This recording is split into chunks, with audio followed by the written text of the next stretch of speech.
Knowledge హబ్గా AP తయారవుతుందని CM Chandrababu అన్నారు. IT knowledge ఎకానమీలో యువత సమర్థులుగా మారుతున్నారని తెలిపారు.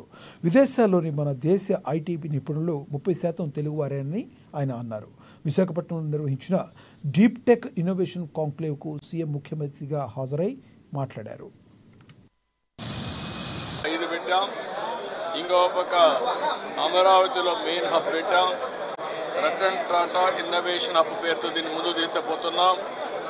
విజన్ 2047కి ఆంధ్రప్రదేశ్.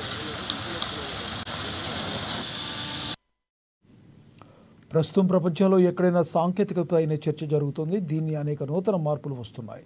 జీవితంలో అది ఓ భాగంగా మారింది. భారత్లో ఆధార్ సాంకేతిక అనుసంధానంతో అన్ని వివరాలు తెలుస్తున్నాయి.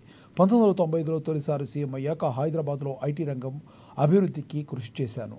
పీపీసీ పద్ధతిలో హైటెక్ సిటీని నిర్మించాం. ఇప్పటి వరకు ప్రభుత్వ ప్రైవేటు భాగస్వామ్యంతో పనులు జరిగేవి. కొత్తగా P4 విధానం తీసుకొస్తున్నాం. ఇక నుంచి ప్రజలు ప్రభుత్వం ప్రైవేటు భాగస్వామ్య విధానంతో ముందుకెళ్తామని సీఎం చంద్రబాబు తెలిపారు.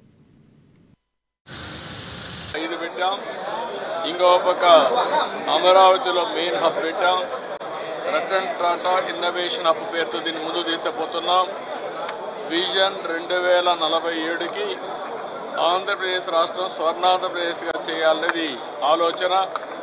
ఈ విజన్ 2047లో ప్రతి ఒక్కరికి అందులో రాష్ట్రం ఒక స్థాయికి వచ్చినప్పుడు వాళ్ళు ఎక్కడుండాలని కూడా వాళ్ళు ప్లాన్ చేసుకోవాల్సిన అవసరం ఉంది. ప్రతి ఒక్క వ్యక్తి, ప్రతి ఒక్క కుటుంబం, ప్రతి ఒక్క గ్రామం, ప్రతి ఒక్క జిల్లా ఈ విజన్లో భాగస్వాములు కావాలి. ఈరోజు రాష్ట్రం అభివృద్ధి అయితే దాంతో సమానంగా మీరు కూడా ముందుకు పోయే పరిస్థితి రావాలి. ఏదైతే నేను విజన్ 2047 మాట్లాడుతున్నానో దీన్ని ప్రజలందరూ అడాప్ట్ చేసుకోవాలి. అదే మరి అడ్మినిస్ట్రేషన్ మొత్తం అడాప్ట్ చేసుకోవాలి. అదే మరి ప్రజాప్రతినిధులు అడాప్ట్ చేసుకోవాలి. అందరం కలిసి పనిచేయాలి. సమాజాన్ని ముందుకు తీసుకుపోవాలి. అందుకే 10 ప్రిన్సిపల్స్ కూడా చెప్పాను. దాంట్లో మొట్టమొదటిది జీరో పావర్టీ, ఆర్థిక అసమానతలు తగ్గించే విధానం, అదే P4.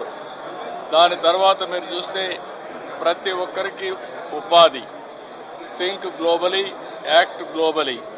మీరు ఎక్కడ ఉన్నారనేది ఇష్యూ కాదు. ఇంట్లో కూర్చొని కూడా పనిచేసి 10 రూపాయలు సంపాదించుకునే